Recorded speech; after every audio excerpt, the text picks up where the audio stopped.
things in a different way. Is Democracy going to come back as a franchise?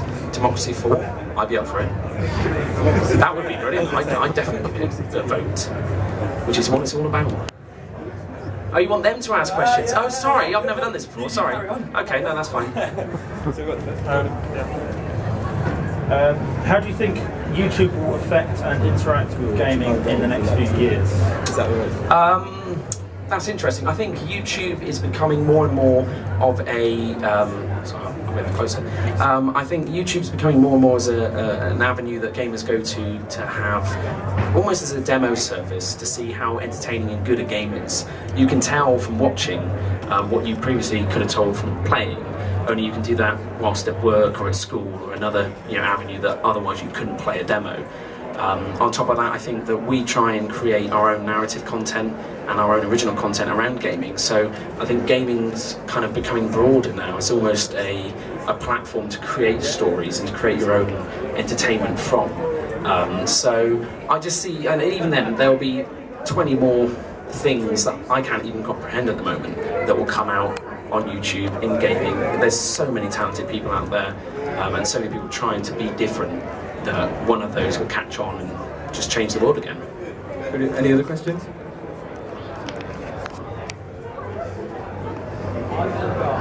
For someone that plays loads of games as a living on YouTube, which is fantastic, what would you like to see? What would be your perfect game scenario? What elements of 3 different games would you chuck together? Oh, that's tricky. I think well, personally, I would like, I guess, the audience of something like League of Legends in a game with the kind of world persistence of I don't know, Skyrim, and then I don't know, Candy Crush as well, just so I've got something to do on the bus. So yeah, I think anything which involves lots of people is always a fantastic gaming world. People make games better than developers can, and then yeah, just something that's addictive and easy to play while on the go. Right, we've got one last question as well. Ken got way longer than this. What's that? I don't want to wait. That's terrible. Okay.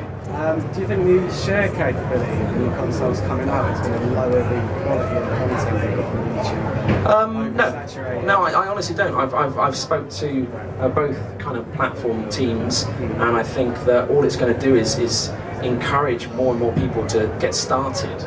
And what they'll do is they'll use the tools on those platforms to create their first content. There's certain limitations in place currently on both consoles in terms of the amount of content you can create and the amount of control you have over that content, but the barrier to entry is almost nil. So it's going to encourage all of these people, these passionate gamers who want to do what we do and arguably could do it better than we do it, to actually have that avenue and that easy approach to do. From there, hopefully it's a little bit like when you get your first sets on how to build a bike. No one has that, but let's take that as an example. And then what will happen is that then you'll go on, you'll build your bike, and then you'll build a motorbike, and then you'll go across, and you can start developing those skills off platform, where there's more powerful tools that are inherently more complex and thusly can't be on the platform because the barrier of entry goes up. But then you can create better content from that. So I only see it as a fantastic thing that's going to get more people involved. Literally, when I go into a school, which is rare, if you ask them what they want to do, they want to be people who play games for a living. And then I ask them how many of you have a YouTube account already, and half of them already do. And then I ask them how many of you are making any money off that. Half of them again are still making 20 quid a month, which when you're in school, it's not bad. It's pretty good. So I only see it as a good thing that's going to grow what we do and the acceptance of what we do and its effectiveness amongst the kind of general consensus.